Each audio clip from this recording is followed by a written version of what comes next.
They hit the human teen as a joke, only to freeze when his blood triggered a hidden device. The metallic clang of lockers echoed through the pristine hallways of Galactic Academy Primus as Malcolm Ray hurried between classes, keeping his head down. His worn backpack hung heavy on one shoulder, containing dog-eared textbooks that had seen better days. Unlike the sleek digital interfaces the other students used, Malcolm relied on physical books, another reminder of his outsider status. The hallway's illuminated panels cast an ethereal blue glow that complemented the natural luminescence of the cerulean students who dominated the academy. Their smooth azure skin seemed to shimmer under the light, making Malcolm's pale complexion appear even more dull by comparison. "Watch it, dirt skin!" hissed Krell, the tallest of the cerulean boys who made Malcolm's life miserable. His bright eyes narrowed to slits as Malcolm tried to navigate around the group. "Just trying to get to xenobiology," Malcolm muttered, adjusting his round glasses that had slipped down his nose.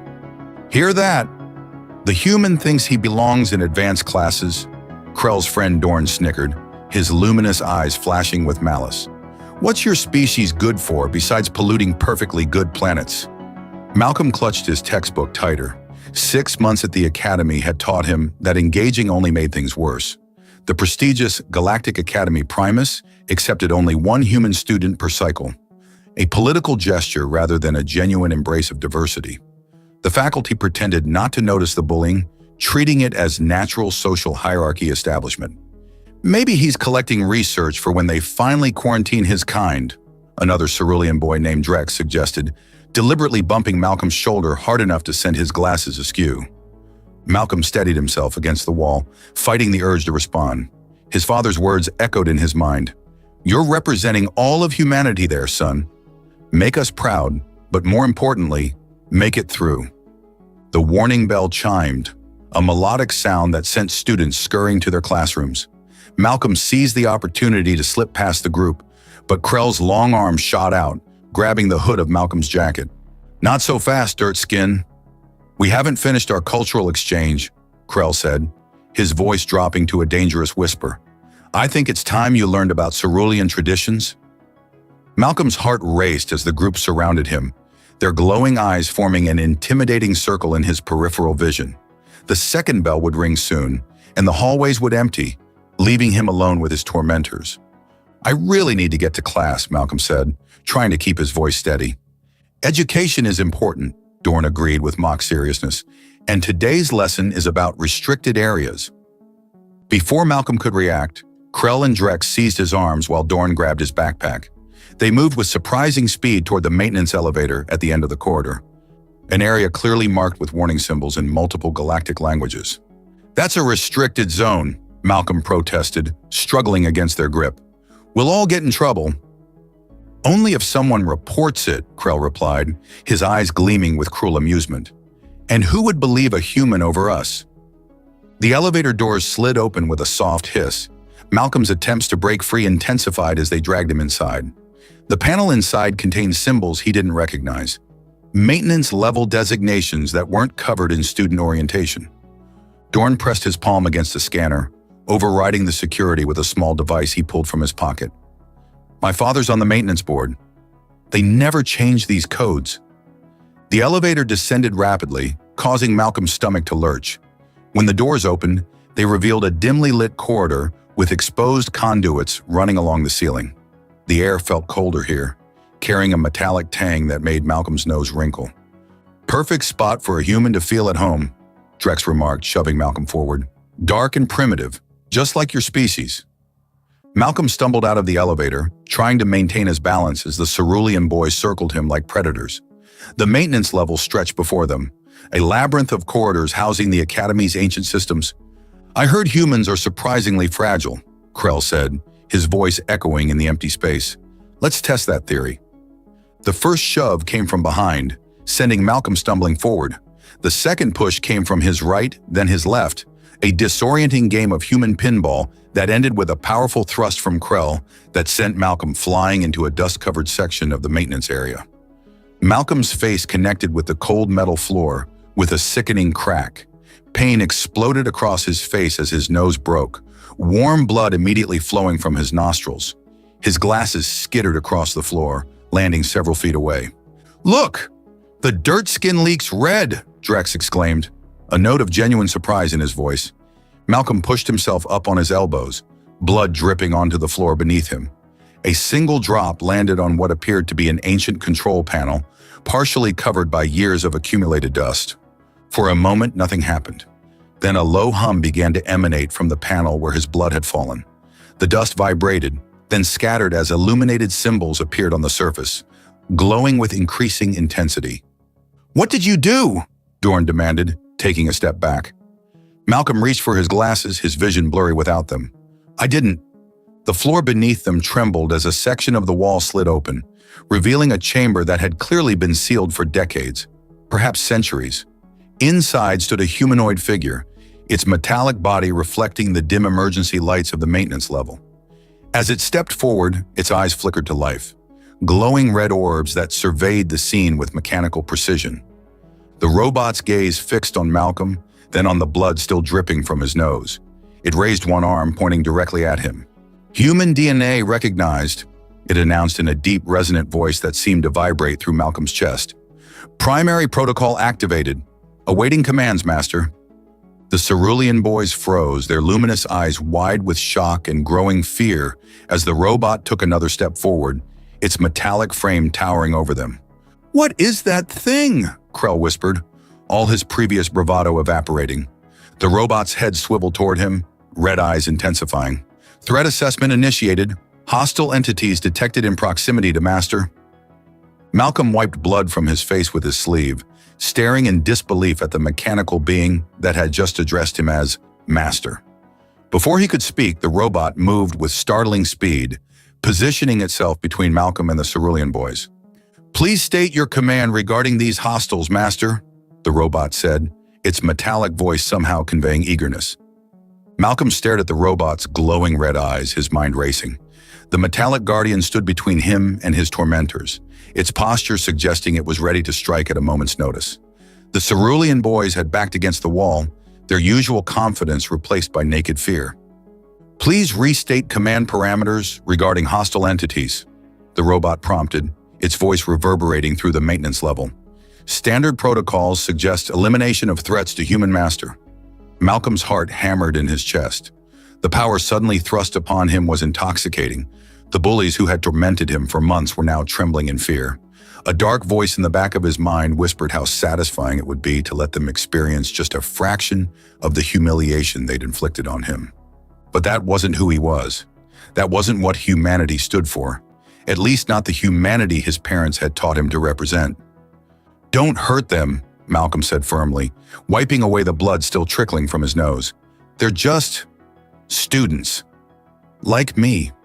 The robot's head tilted slightly, as if processing this unexpected command.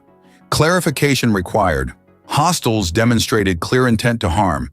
Protection protocols indicate preemptive neutralization is optimal." "No," Malcolm said, more forcefully this time. He struggled to his feet, retrieving his glasses from the floor. One lens was cracked, but they were still wearable. "I don't want anyone hurt." "That's an order." The robot straightened, its red eyes dimming slightly. "Command acknowledged. Adjusting threat response parameters." Krell, who had been pressed against the wall furthest from the robot, found his voice first. "What is that thing?" he demanded, though his usual arrogance was notably absent. "I don't know," Malcolm answered honestly, studying the mechanical being. Its design was unlike anything he'd seen in his technology classes, neither sleek like modern Cerulean tech, nor bulky like human machinery. It seemed hybrid somehow. "It appears to be a Guardian-class combat unit," the robot supplied helpfully. "Designation, Sentinel. Primary function, protection of human assets during the Reclamation Wars." "The Reclamation Wars?" Dorn whispered. "That's ancient history, over 300 years ago." Malcolm's historical knowledge of galactic politics was spotty at best. Human education focused primarily on Earth and Sol System history, but even he knew the Reclamation Wars were a series of bloody conflicts that had reshaped galactic boundaries centuries before humans had achieved faster-than-light travel. "How did a human-loyal combat robot end up buried in our academy?" Drex asked, his voice trembling. This facility was originally constructed as Forward Command Post Delta 9 during the third phase of the reclamation campaign, Sentinel explained. After the armistice, this sector was demilitarized and repurposed. I was placed in dormancy mode awaiting activation by authorized human personnel. Malcolm touched his nose gingerly, wincing at the pain. And my blood activated you. Affirmative. Guardian-class units are keyed to human DNA signatures. Any human blood contact with my control systems initiates emergency activation protocols. The robot turned its attention back to the cerulean boys. These hostiles require containment until proper authorities arrive. No, Malcolm said quickly. No authorities. No containment. He took a deep breath, making a decision he hoped he wouldn't regret. They're going to leave now, and we're all going to pretend this never happened. The cerulean boys exchanged confused glances. You're letting us go? Krell asked incredulously. Yes, Malcolm said, meeting his gaze steadily. But this ends now. The bullying, the harassment, all of it stops today. Dorn nodded frantically. Absolutely. Never happened. We were never here. Master, Sentinel interjected, these entities have demonstrated hostile intent. Probability of future aggression remains high without corrective measures. Malcolm considered this. The robot wasn't wrong. Simply letting them go might not be enough to change their behavior, but he didn't want to rely on fear either. Sentinel, record their biometric data, Malcolm instructed, improvising.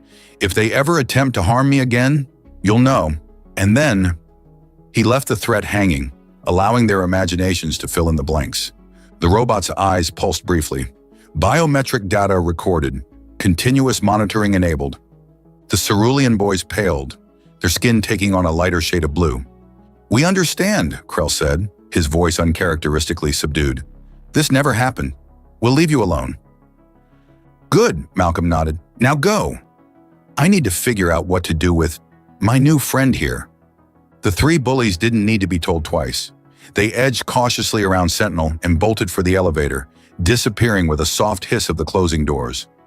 Once they were gone, Malcolm's knees finally gave out. He slumped against the wall, the adrenaline draining from his system. Are you injured beyond minor facial trauma, Master? Sentinel inquired, kneeling beside him. Just Malcolm, please. Not Master, he corrected, gingerly touching his broken nose. And yes, I think it's just my nose. Nothing life-threatening. I can administer basic medical assistance, Sentinel offered, extending a finger that began to glow with a soft blue light. This may cause momentary discomfort. Before Malcolm could protest, the robot touched the bridge of his nose. A brief, intense heat flared, followed by a cooling sensation. The pain receded almost immediately. Nanocauterization complete. Fracture stabilized, Sentinel announced. Full healing will occur within 48 hours.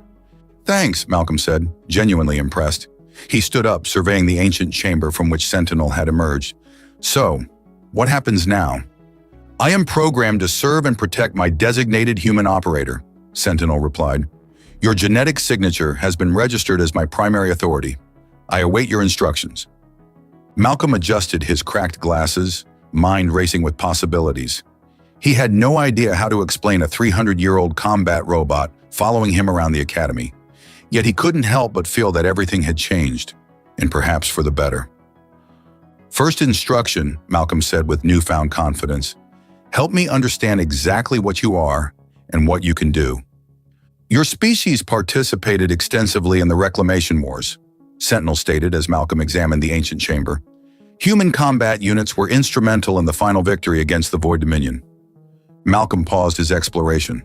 That can't be right. According to our history, humans didn't achieve interstellar travel until nearly a century after the Reclamation Wars ended. Incorrect, Sentinel replied, its mechanical voice somehow conveying certainty. Human exploration vessels reached this sector approximately 500 standard years ago. The official historical record has been extensively modified. Before Malcolm could process this bombshell, a piercing alarm cut through the maintenance level. Red emergency lights began pulsing along the corridors, bathing everything in an ominous crimson glow. Security breach detected, announced a computerized voice over the Academy's communication system. Unauthorized activation in Maintenance Sector 7. All students return to dormitories immediately. Security personnel to Sector 7. Damn it, Malcolm muttered. They must have detected your activation. Affirmative. My power signature would trigger standard security protocols, Sentinel confirmed. Recommendation, immediate tactical withdrawal. Malcolm glanced nervously at the elevator. They'll be watching that. Is there another way out of here? Maintenance ducts provide alternative egress routes, Sentinel replied, moving toward a section of wall that appeared identical to the rest. The robot pressed its metallic hand against a seemingly random panel, which slid open to reveal a narrow passage. This facility's original military design incorporated multiple evacuation routes. Wait, Malcolm said, an idea forming. Can you? I don't know, make yourself smaller, less conspicuous. Sentinel's red eyes flickered. Affirmative. Initiating compact configuration.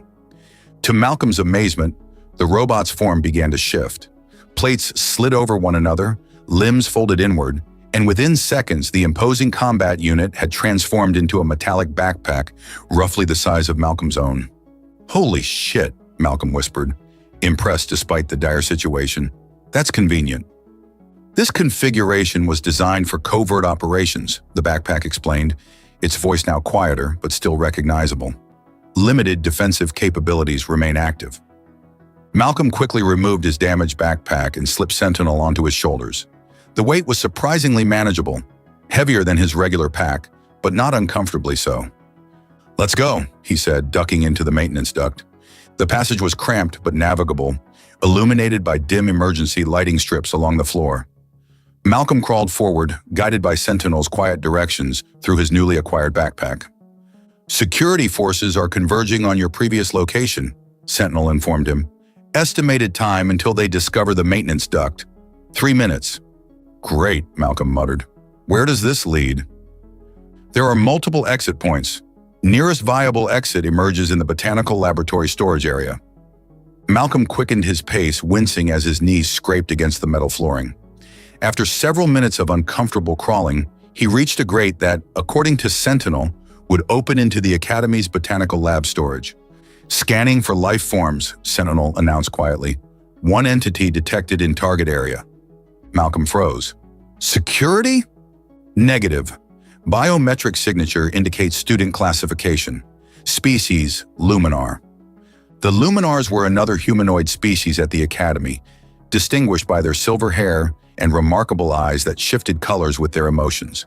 They weren't as numerous as the Ceruleans, but they were generally considered the intellectual elite. I'll have to risk it, Malcolm decided, carefully pushing against the grate. It swung open with a soft creak, and Malcolm emerged into a dimly lit storage room filled with exotic plant specimens in various containment units.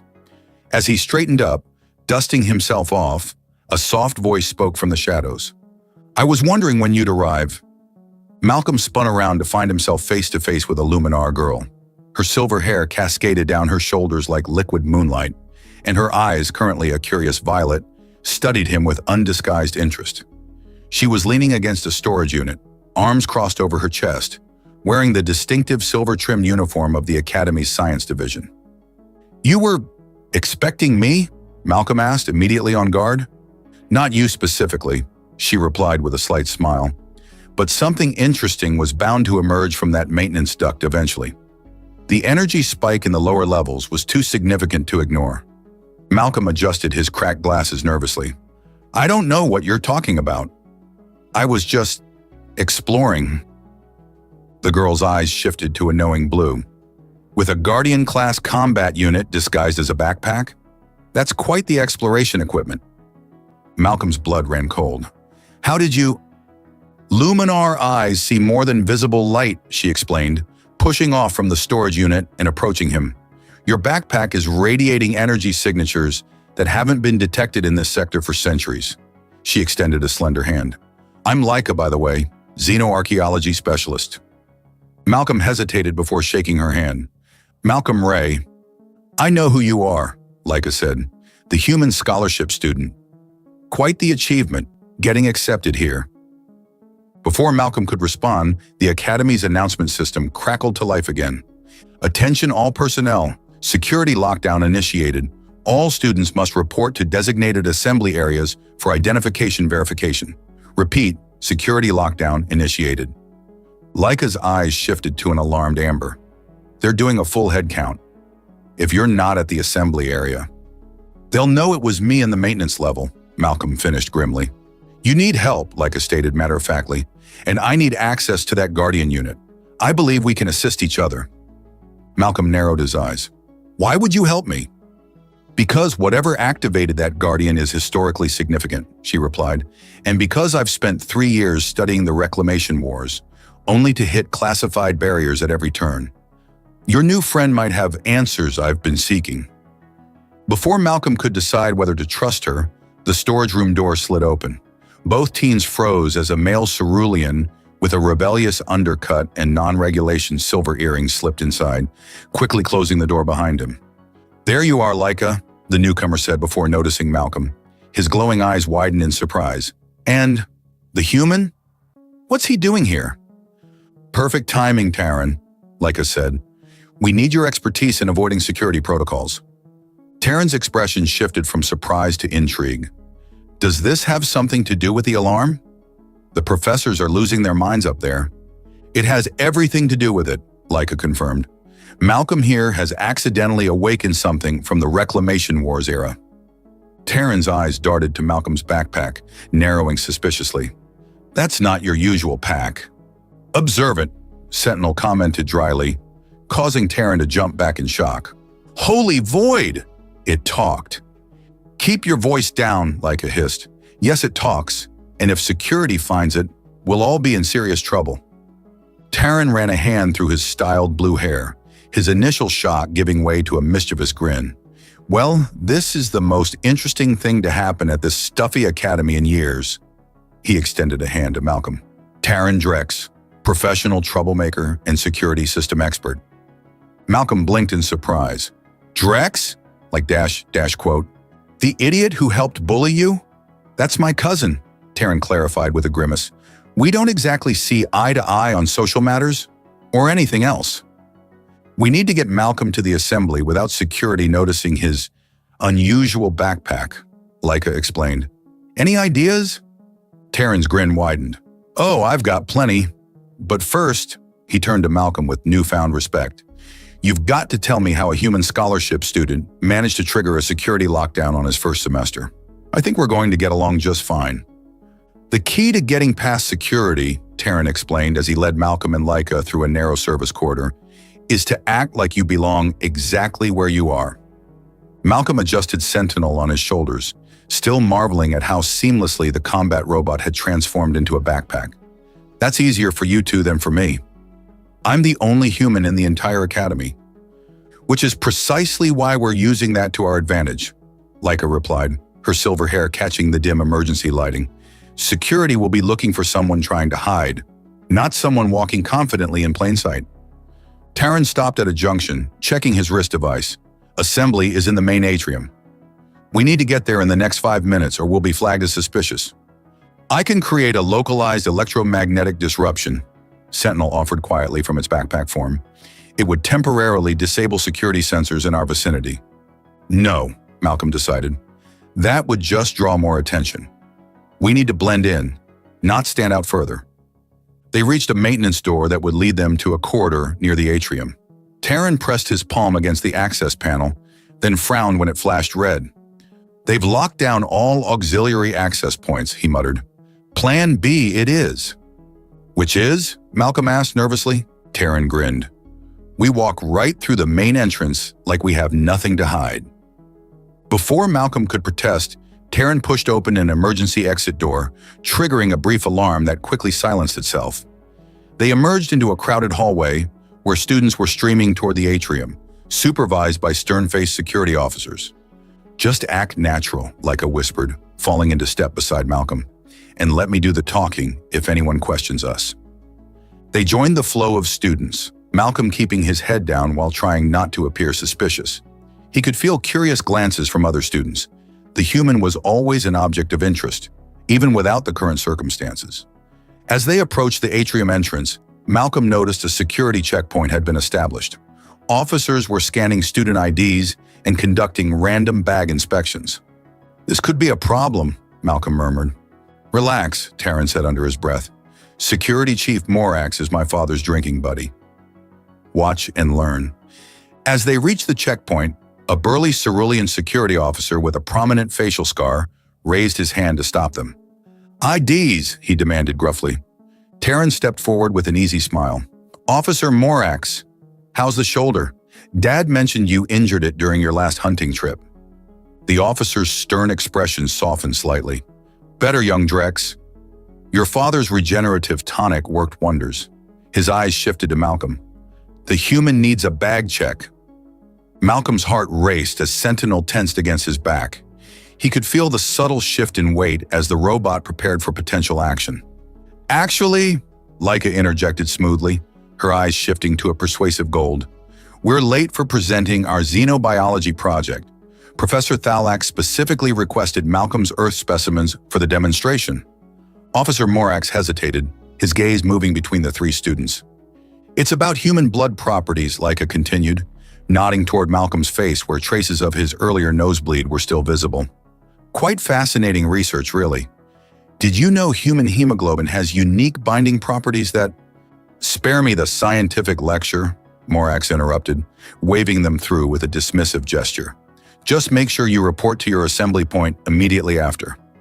Of course, sir, Terran agreed cheerfully, ushering Malcolm and Laika past the checkpoint. Once inside the crowded atrium, Malcolm released the breath he'd been holding.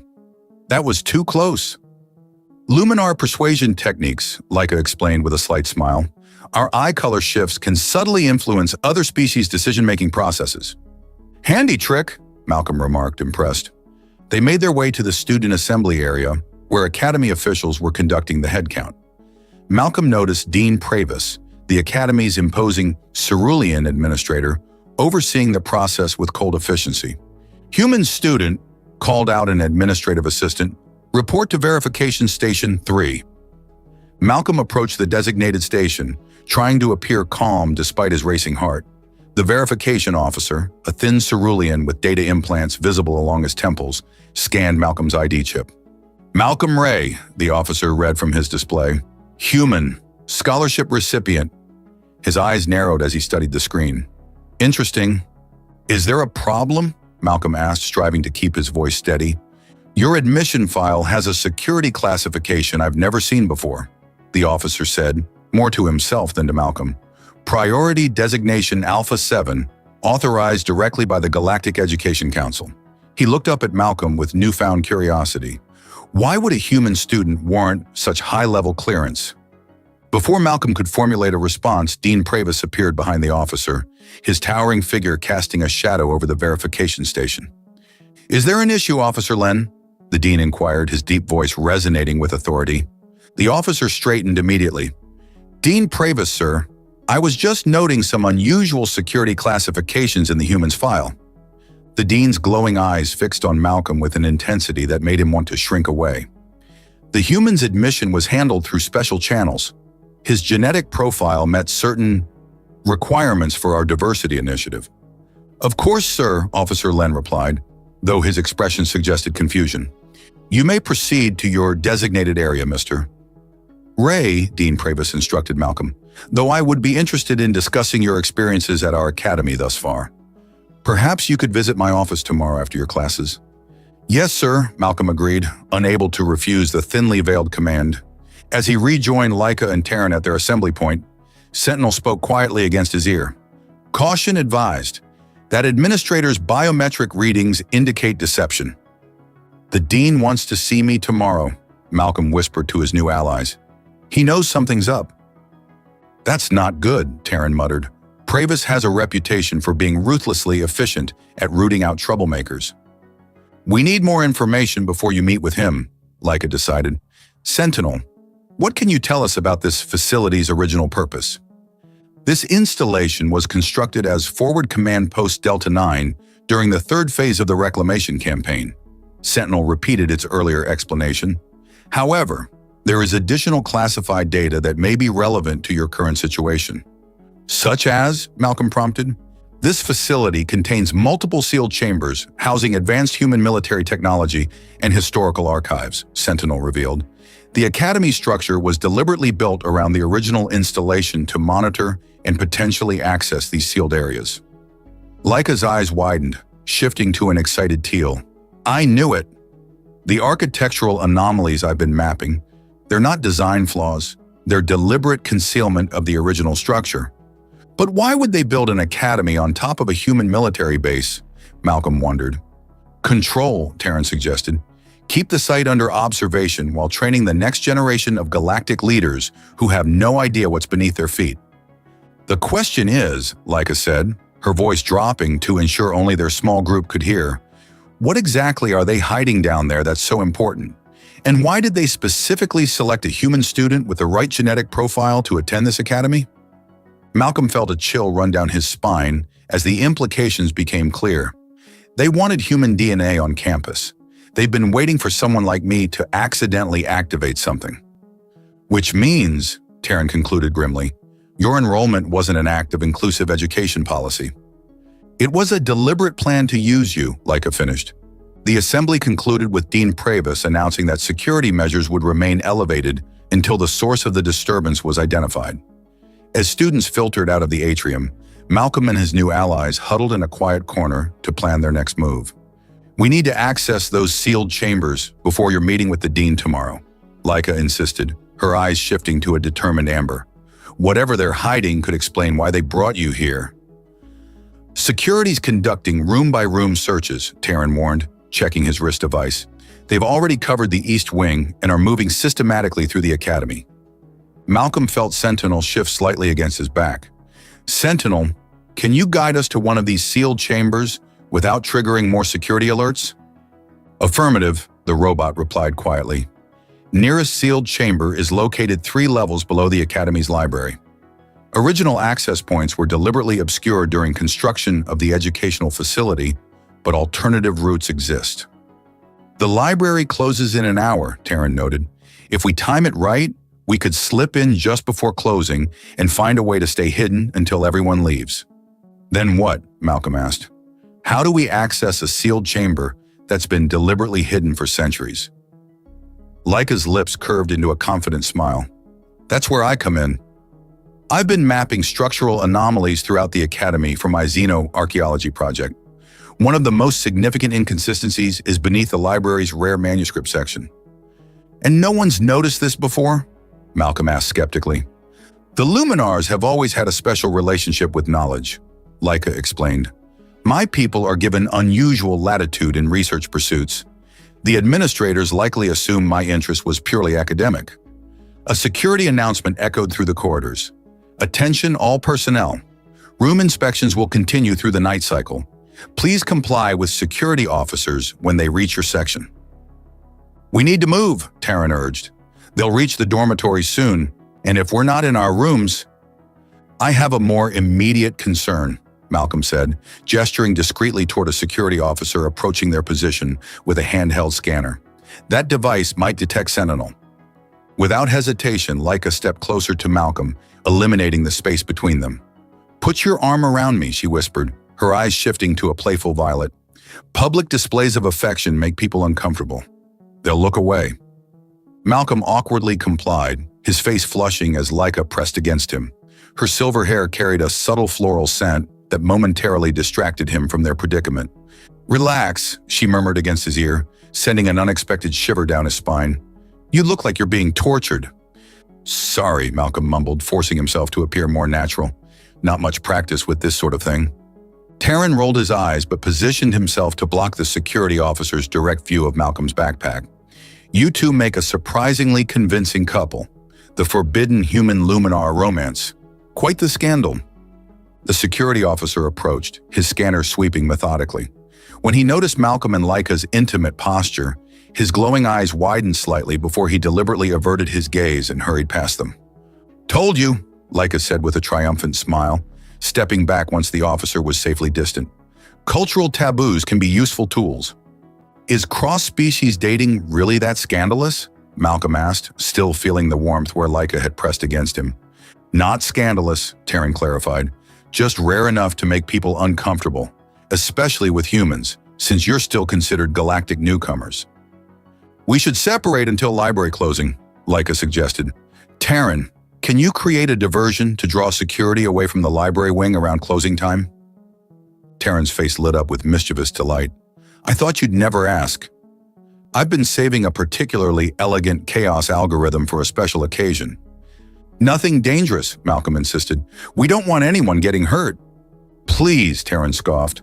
I'm an artist, not a terrorist. It'll just scramble some non-essential systems. Lighting, temperature controls, maybe the cafeteria menu displays. Harmless but distracting. They agreed to meet at the library 15 minutes before closing. As they prepared to separate, Laika caught Malcolm's arm. Be careful, she said, her eyes shifting to a concerned blue. If they're searching for Sentinel's energy signature, your dormitory might not be safe. I'll find somewhere to lay low, Malcolm assured her. Sentinel, any suggestions?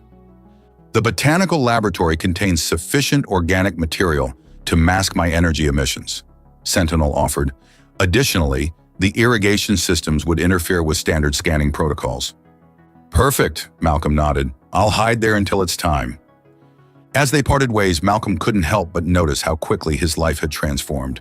Just this morning, he'd been an isolated outsider, enduring daily torment. Now he was at the center of what appeared to be a centuries-old conspiracy involving his own species' hidden history. The botanical laboratory was mercifully empty when Malcolm arrived. He settled among dense foliage from a rainforest planet, allowing Sentinel to detach from his back and resume a more compact but upright form. While we wait, Malcolm suggested, tell me more about these sealed chambers. What exactly do they contain? Historical archives documenting human military and technological achievements prior to the Great Erasure, Sentinel replied. Weapon prototypes, faster-than-light drive schematics, and genetic engineering research that exceeded contemporary galactic standards by several centuries. The Great Erasure? Malcolm echoed. What's that? A coordinated effort by non-human galactic powers to remove evidence of human technological superiority following the Reclamation Wars, Sentinel explained. Human colonies were isolated, historical records altered, and advanced technology confiscated. Earth was quarantined behind a false technological barrier, creating the illusion that humans were late arrivals to interstellar civilization. Malcolm struggled to process this revelation. But why, if humans helped win these wars? Because human adaptability and innovation rates exceeded all projections, Sentinel stated matter-of-factly. The Galactic Council determined that unrestricted human expansion represented a potential threat to established power structures. That's hard to believe, but Malcolm admitted. Our history books say we only achieved faster-than-light travel 80 years ago. Your history books were written after the erasure, Sentinel replied. The chambers beneath this academy contain proof of humanity's true legacy, including the original Guardian production facilities where I was manufactured using human-designed technology. Malcolm stared at the robot in stunned silence. Everything he thought he knew about his species' place in the galaxy had been a carefully constructed lie. It's almost time, he said finally, checking the time. We need to get to the library. As they prepared to leave, Malcolm couldn't shake a troubling thought. If what Sentinel said was true, then his presence at the academy wasn't just about activating forgotten technology. It was about uncovering a truth that powerful forces had spent centuries trying to bury. True to his word, Taryn's diversion was both elegant and effective. At precisely the right moment, the Academy's environmental systems went haywire. Lights pulsed in rainbow patterns, temperature controls fluctuated wildly, and the cafeteria menu displays began showing recipes for dishes that would be toxic to most species. Security personnel rushed to contain what they believed was a cascading system failure, leaving the library wing temporarily unguarded. Malcolm slipped inside just before closing, Sentinel once again disguised as his backpack. He found Laika already waiting in the rare manuscript section, her silver hair tucked beneath a hood to minimize her distinctive appearance. Taryn's not coming, she whispered as Malcolm approached. He's monitoring security channels to warn us if they head this way. The library's automated systems announced closing time, and the few remaining students filtered out. Laika led Malcolm to a secluded corner where ancient paper books, a rarity in the digital age, were kept in climate-controlled cases. The structural anomaly is beneath us, she explained, kneeling to examine the ornate flooring. According to my scans, there's a chamber approximately 15 meters below this spot. Malcolm set Sentinel down, allowing the robot to transform into its compact, upright form. "Can you detect any access points?" he asked. Sentinel's red eyes pulsed as it scanned the area. "Confirmed, hidden access panel located beneath display case Omega-7. Together, they carefully moved the heavy display case, revealing an unremarkable section of flooring that appeared identical to the rest. Sentinel placed its metallic hand on the surface, and subtle geometric patterns illuminated in response.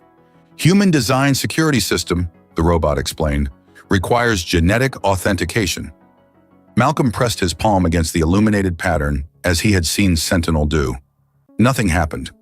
"Blood authentication required," Sentinel clarified. "However, genetic sequence matching indicates additional verification needed. Standard human DNA is insufficient." "What does that mean?" Malcolm asked, frustrated. "It means," Leica said slowly, "that they didn't just need any human, they needed a specific human." Sentinel nodded. "Correct. This facility was commanded by General Kellen Ray during the final phase of the Reclamation Wars. Access to high-security areas requires genetic confirmation of command lineage." Malcolm stared at the robot in shock. "Ray? That's my last name." "Genetic analysis confirms you are a direct descendant of General Kellen Ray," Sentinel stated. "This explains your compatibility with my systems and the Academy's interest in your enrollment." "They knew," Leica whispered. "They knew who you were all along." The implications were staggering. Malcolm hadn't been randomly selected for a diversity initiative. He'd been specifically recruited because of his bloodline, a connection to a past that had been systematically erased from human history. "I need to access this chamber," Malcolm decided, pulling a small utility knife from his pocket. Before Leica could protest, he made a small cut on his palm and pressed his bleeding hand against the illuminated pattern. The floor beneath them hummed with energy. The geometric patterns flared brightly, then expanded outward in concentric circles. A seam appeared in the seemingly solid floor, widening into an opening that revealed a spiral staircase descending into darkness. "After you, General Ray's descendant," Leica said with a mixture of awe and teasing in her voice. The staircase led them into a chamber that defied Malcolm's expectations. Unlike the dusty, abandoned space he had imagined, the room was pristine, preserved in a stasis field that had kept it untouched by time. Holographic displays flickered to life as they entered, responding to Malcolm's presence. "Welcome, Ray genetic signature detected," announced a computerized voice that sounded eerily similar to Sentinel's. "Command protocols transferred." The chamber was clearly a military command center, with tactical displays showing star systems Malcolm didn't recognize. But what drew his attention was a device at the center of the room, a sleek, cylindrical object pulsing with blue energy. "What is that?" Malcolm asked, approaching it cautiously. "Quantum entanglement communicator," Sentinel explained, "capable of instantaneous communication across unlimited distances without detection by conventional monitoring systems. It could contact Earth directly," Leica realized, "bypass all the communication restrictions the Council placed on human worlds." Malcolm examined the device with growing excitement. "Is it still functional?" "Stasis field has preserved all systems at optimal capacity," Sentinel confirmed.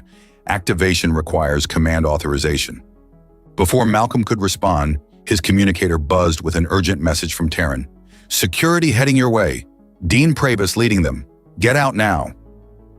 "We need to hurry," Malcolm said, turning to the communicator. "How do I activate this?" "Verbal command plus genetic confirmation," Sentinel instructed. Malcolm placed his still bleeding hand on the device's control panel. "Activate quantum communicator. Authorization, Malcolm Ray." The device hummed to life, its blue pulsing intensifying. A holographic interface appeared above it, displaying connection options. "Earth Prime Command, please," Malcolm requested, hoping the system would understand. The communicator pulsed, establishing a connection that hadn't existed for centuries. After a moment of static, a surprised voice responded. "This is Earth Defense Command. Identify yourself and explain how you're accessing this channel." "My name is Malcolm Ray," he replied, his voice steadier than he felt. "I'm at Galactic Academy Primus, and I've just discovered that everything we know about human history is a lie." Before the voice could respond, the chamber's entrance slid open. Dean Pravis stood there, flanked by security officers, his expression a mixture of fury and triumph. "Step away from the communicator, Mr. Ray," the dean commanded. "You have no idea what forces you're meddling with." Sentinel immediately moved to position itself between Malcolm and the intruders. Laika grabbed Malcolm's arm, her eyes shifting to alarm crimson. "The truth deserves to be known," Malcolm declared, standing his ground. "Humans weren't latecomers to galactic civilization. We were pioneers, and someone decided to erase that history." "For the stability of the galactic order," Dean Pravis countered, "your species advanced too quickly, adapted too readily. The Council merely balanced the scales." "By lying? By stealing our technology and quarantining Earth?" Malcolm challenged. The Dean's eyes narrowed. "The Reclamation Wars nearly destroyed the galaxy. When humans emerged victorious, many species feared they would establish dominance over all others. The erasure was a compromise. Humans retained their worlds but lost knowledge of their true capabilities." "A compromise no human agreed to," Malcolm pointed out.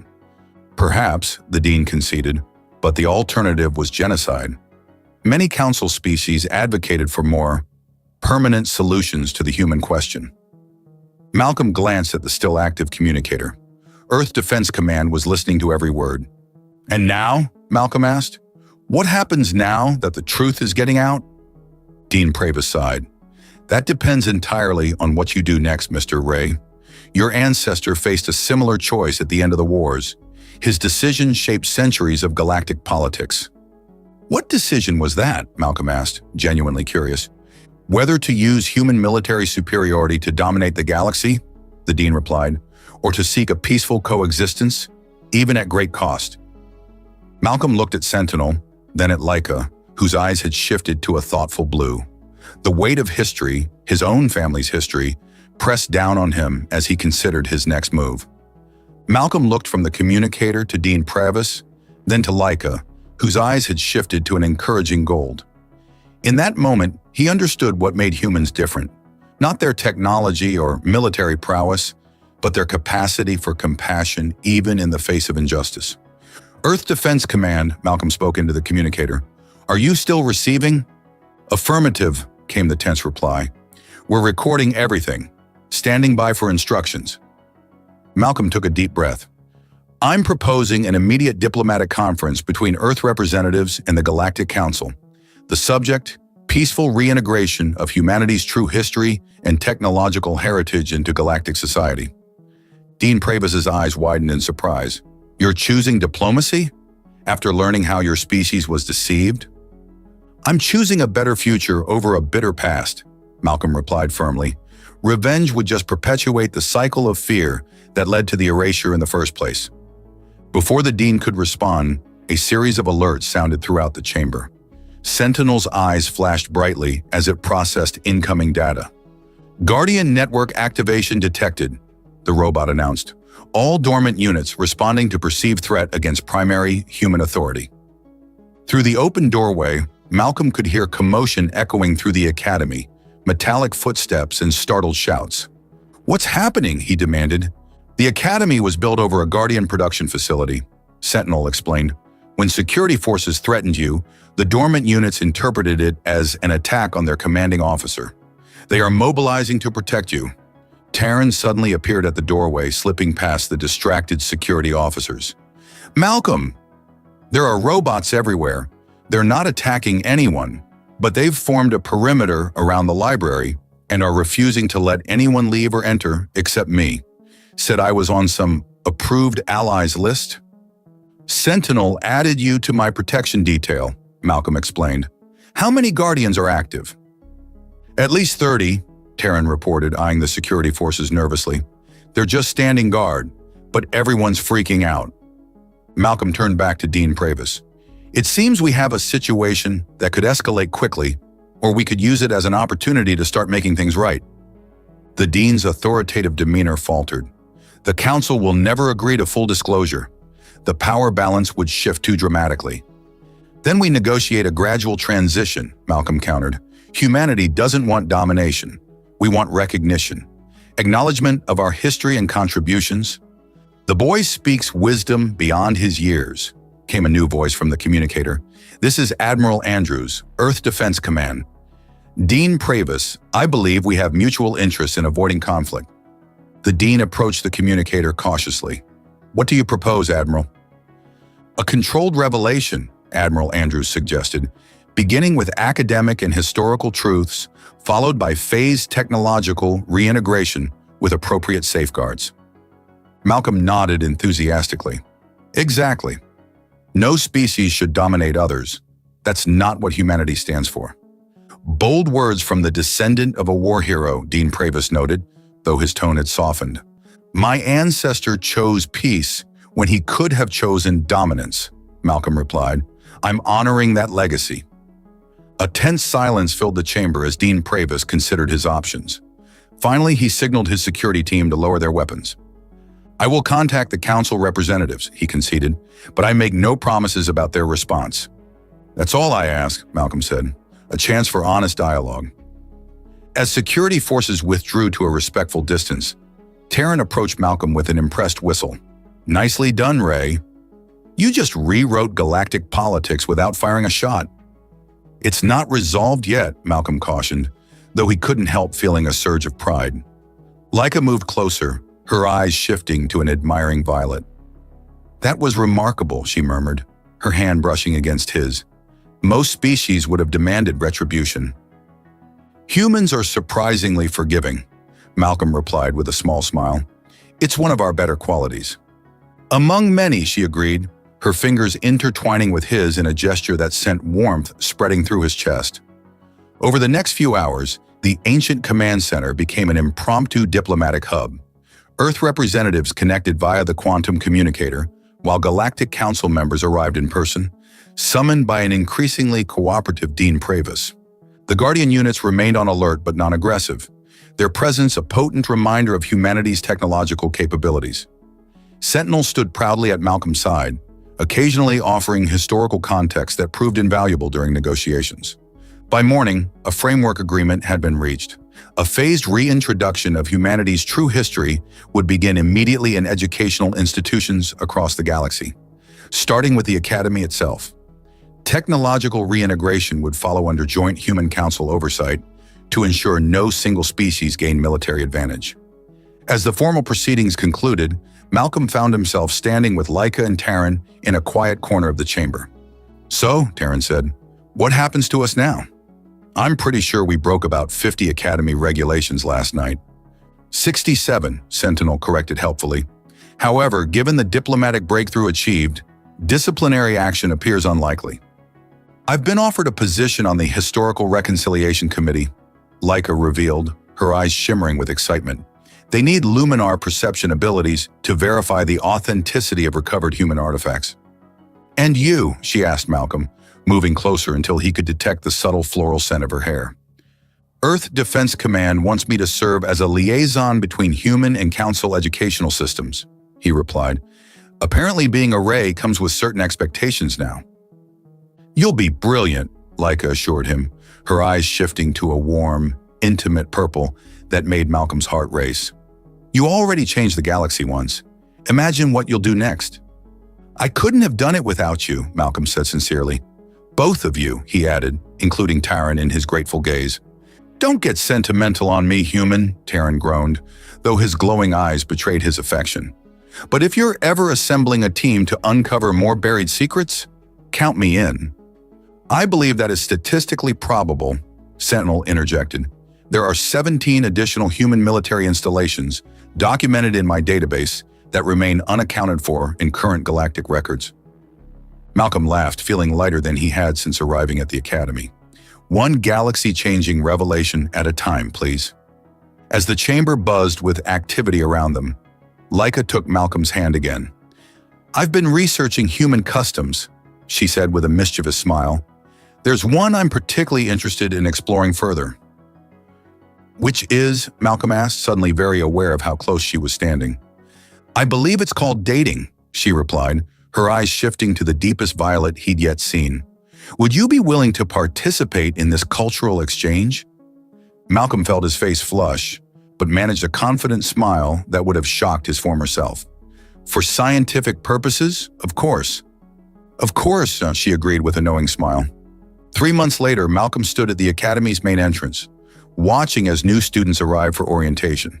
The changes were already visible. Human students numbered in the dozens now, not just one token representative, and they were greeted with curiosity rather than disdain. Sentinel, now officially recognized as Malcolm's diplomatic security detail, stood beside him in a newly upgraded form that allowed it to blend in better while retaining its protective capabilities. "Quite the difference from your first day," observed Laika as she joined him, her silver hair catching the sunlight. "Hard to believe it all started with a bloody nose," Malcolm remarked, adjusting his new glasses, no longer cracked but stylishly framed to complement his more confident bearing. "Sometimes the greatest changes begin with small wounds," Taryn philosophized as he approached, having just finished installing a council-approved historical database that included accurate information about the Reclamation Wars. Malcolm spotted Krell and his former bullies across the courtyard, now notably subdued in the presence of multiple human students. When Krell noticed Malcolm watching, he gave an awkward but respectful nod. "Ready to make history again?" Laika asked, slipping her hand into Malcolm's. Malcolm smiled, squeezing her hand gently. "Humanity's just getting started."